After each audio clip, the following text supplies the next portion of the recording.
ជំរាបសួរអ្នកសួស្តីបងប្អូនទាំងអស់គ្នាចឹងខាងមុខខ្ញុំនេះជា Ford Ranger XL ប៉ុន្តែអ្វីដែលពិសេសគឺ Ranger XL នេះគឺមានពណ៌ប្រាក់ចឹងសម្រាប់បងស្រឡាញ់ចូលចិត្តពណ៌ប្រាក់ចឹងអាចមកមើលបានរថយន្តមានតាំងបង្ហាញនៅ Ford Showroom សាខាទឹកខ្លាផ្ទាល់តែម្ដងហើយចំពោះរថយន្តមួយនេះបងកាន់លុយតែ 30000 ជាងមកអាចអស់ចេញទៅបានហើយបើសិនជាបងដែលបងរំលោះគឺមានត្រឹម300 1500អីមិនក៏បានដែរគឺអាចបងរំលោះបានទាំងអស់តែម្ដងហើយសិក្សាអីគឺអត់យូរទេ2ថ្ងៃ3ថ្ងៃដឹងលទ្ធផលបងអាចអញ្ជើញមកយកឡានទៅតែម្ដងហើយនេះគឺជាផ្នែកខាងក្រៅរបស់រថយន្តមួយនេះអញ្ចឹងតើមើលផ្នែកខាងក្នុងបន្តិចមើលអញ្ចឹងផ្នែកខាងក្នុងគឺបងឃើញហើយអញ្ចឹងនេះចង្កូតភ្លើងមានកាពីតាមានប្រព័ន្ធទប់លំនឹងមានប្រព័ន្ធទប់លំនឹងមើលពេលចុះចំណោតហើយក្រោយនេះក៏ធំក៏អីក៏វាអង្គុយស្រួលអូខេអាហ្នឹងគឺផ្នែកខាងមុខគឺមានភាពទលាមែនតើហើយផ្នែកខាងក្រោយអីគឺ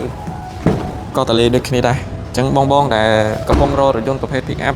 ប្រភេទ Ranger XL នេះគឺអាចមកមើលបានហើយជាពិសេសគឺយើងមានពណ៌ប្រាក់នេះក្នុង stock ភ្លាមអាចយកបានភ្លាមអញ្ចឹងសម្រាប់ព័ត៌មានលម្អិតបន្ថែមបងអាចធ្វើការទំនាក់ទំនងតាមលេខទូរស័ព្ទបងប្អូននៅក្នុងវីដេអូនេះឬក៏អាចឆាតមកផ្ទាល់ក៏បានដែរអញ្ចឹងពីខ្ញុំអេងថងសូមអរគុណសូមជម្រាបលាបាយ